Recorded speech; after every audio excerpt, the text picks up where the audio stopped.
trời mai trong em mới kia mà cay trời mai thì chỗ ơi à vô muối ba ơi à rồi ra ơi à mà ơi à kiếm tiền nó thì con này lấy dấu à rồi mai ba thì rồi ra chứ này vô muối bò phun chỗ thúng mà đi thúng bạn thấy trời mau và con có đáy à cán nó cán thúng á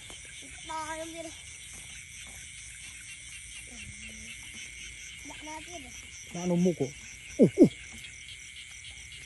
trời ra thế của con này đấy à mấy à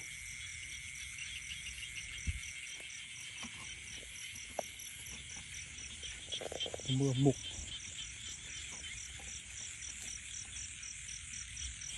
kể anh đi đạo cay nó nâng muối ba tuần này